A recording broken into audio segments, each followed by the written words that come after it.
శాంతి.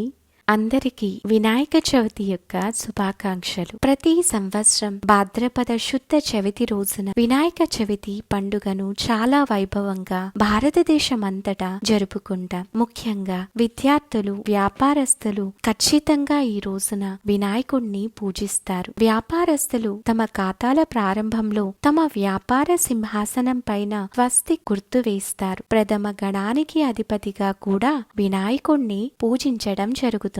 ముందుగా గణేశుని జన్మ రహస్యాన్ని తెలుసుకుందాం. పురాణ కథల ప్రకారం పార్వతీదేవి స్నానం చేయటానికి వెళ్ళినప్పుడు నలుగు పిండిని ముద్దగా చేసి దానికి ప్రాణం పోసి వాకిలి దగ్గర కాపలా ఉంచితే ఇది తెలియని శివుడు తనని ఇంటిలోనికి పోనివ్వకుండా అడ్డగించినందుకు కోపించి వినాయకుని శిరస్సును ఖండించాడని, అది తెలిసి పార్వతి తన తనయుడు మరణించాడని విలపిస్తుండగా శివుడు ఉత్తర దిశగా తలపెట్టి నిద్రించే జంతువు తల నరికి తీసుకురమ్మని చెప్పగా ఆ భటుడు ఒక ఏనుగు తలను నరికి తీసుకొచ్చారు. ఆ ఏనుగు తలను వినాయకుని మొండెమునకు అతికించగా మరలా పునర్జీవితుడయ్యారని వినాయకునికి ఏనుగు తలను చూపిస్తారు. వాస్తవానికి నిజంగా నలుగుపిండితో పిల్లలను సృష్టించవచ్చా? దీని రహస్యం నలుగుపిండి అనగా పంచతత్వాలతో తయారైన శరీరమని అర్థం. ఇక్కడ శివుడు అంటే పరమాత్ముడు, పార్వతి అంటే ఆత్మ. పరమాత్ముని శ్రీమతాన్ని పాటించిన ఆత్మలే వినాయకులు. శివుడు వినాయకుని తల నరుకుట అనగా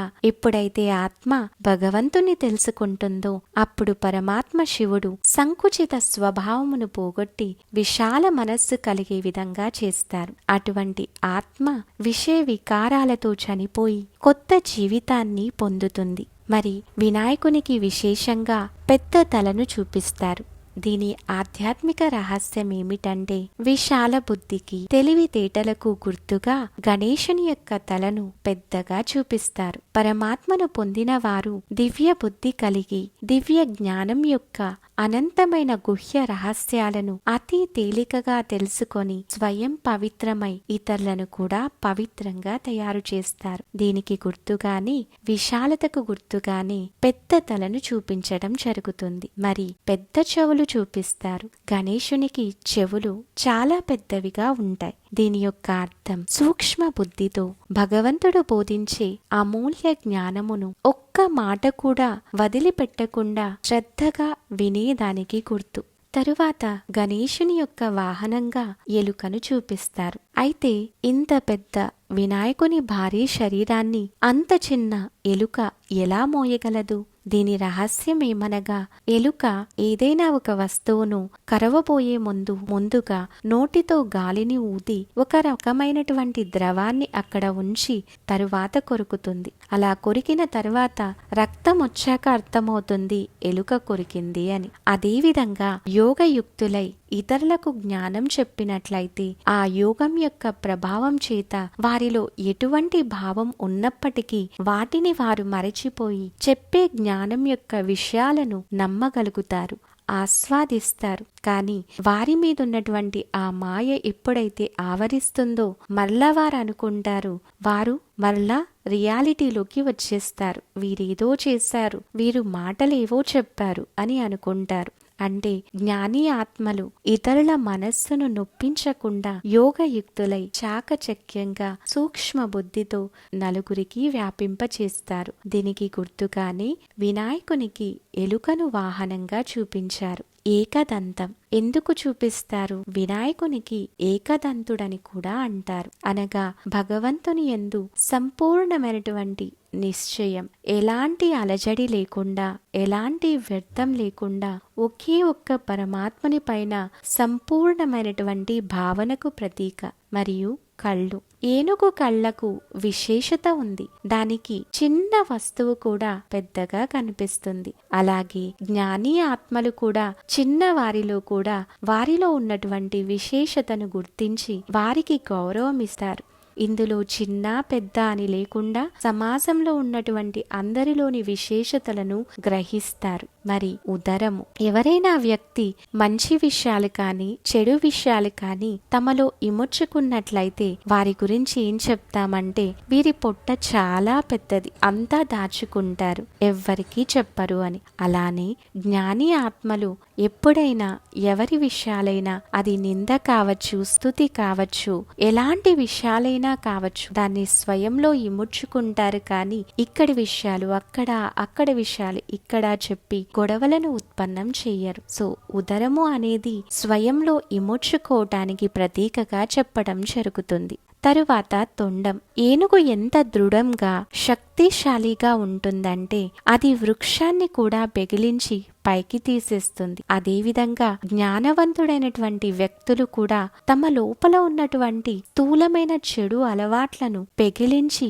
వేళ్లతో సహా తీసేయటంలో సమర్థులుగా ఉంటారు. మరి 4 భుజాలను చూపిస్తారు గణేశుని. అందులో ఒక చేతిలో గొడ్డల్ని చూపిస్తారు. గొడ్డలి అనగానే స్థూలమైనటువంటి నరికేటటువంటి సాధనం కాదు. జ్ఞానవంతులైనటువంటి వ్యక్తులు తమలో ఉన్నటువంటి మోహము, మమకారము అనేటటువంటి బంధనను ఈ జ్ఞానము అనే గొడ్డలితో సమాప్తం చేసుకుంటారు. మరి 2వ చేతిలో త్రాడును చూపిస్తారు. అనగా దైహిక బంధనాలను జ్ఞానరూపీ గొడ్డలితో తెంచేసినట్లు ఇప్పుడు స్వయాన్ని దివ్య నియమాల రూపీ బంధనలో బంధింపచేయాలి.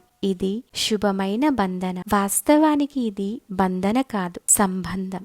ఆత్మ పరమాత్మతో సంబంధాన్ని జోడించటం, ప్రేమ యొక్క బంధనలో బంధించబడటం. గణపతి చేతిలో ఏదైతే త్రాడు ఉందో అది ప్రేమ యొక్క బంధం, శ్రీమతము అనే దివ్య నియమాల యొక్క శుభమైనటువంటి బంధనం. మరొక చేతిలో లడ్డును చూపిస్తారు.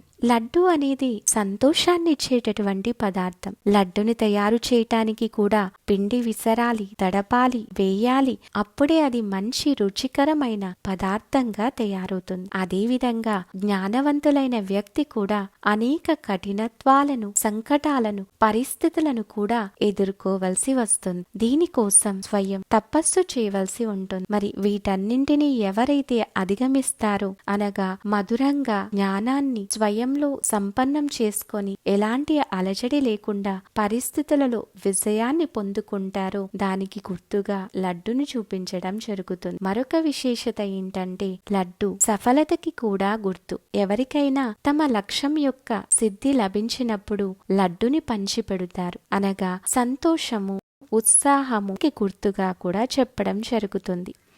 తన యొక్క అనగా జ్ఞానవంతుడైనటువంటి వ్యక్తి తన యొక్క బుద్ధి మరియు స్థితి యొక్క బలంతో నిర్విఘ్న రూపంలో కార్యం చేస్తూ సదా సఫలతను పొందుతూ ఉంటాడు. కావున తను సదా సంతోషంగా ఉంటాడు. మరొక చేతిలో వరదాని హస్తాన్ని చూపిస్తారు. అనగా జ్ఞానవంతులైనటువంటి వ్యక్తులు సదా ప్రతి ఒక్కరి పట్ల వరదాని మూర్తులై ఉంటారు. మంచి వారికి మాత్రమే వరదానం ఇవ్వటం, చెడు వారికి వరదానం ఇవ్వకుండా ఉండటం కాదు. ప్రతి ఒక్కరి పట్ల శుభభావన, శుభకామన యొక్క ఆశీస్సులను ఇస్తూ వెళ్తారు. మరొకటి కమలాన్ని చూపించడం జరుగుతుంది. వినాయకునికి కమలంలో ఉన్నట్లు చూపిస్తారు. అనగా దీని అర్థం గృహస్థునిగా ఉంటూ త్రికరణ శుద్ధిగా పవిత్రతను పాటించిన దానికి గుర్తు. ఇక గణేశుణ్ణి విఘ్న వినాయకుడు అని కూడా అంటారు. వినాయకుడు సూక్ష్మ బుద్ధి మరియు దివ్య బుద్ధి కలవారు కాబట్టి ఇతరులకు రాబోయే ఆపదలను ముందే తెలుసుకొని వారికి తగిన సలహాలిస్తూ వారి జీవితంలో విఘ్నాలు రాకుండా కాపాడుతూ ఉంటారు. అందువలననే ప్రతి శుభకార్యంలో ముందుగా విఘ్నేశ్వరుని పూజించి ఆ పనిని ప్రారంభించడం జరుగుతుంది. అనగా వారు అన్ని విఘ్నాలను సమాప్తం చేసేస్తారు. మరొక మారు అందరికీ కూడా వినాయక చవితి యొక్క శుభాకాంక్షలు.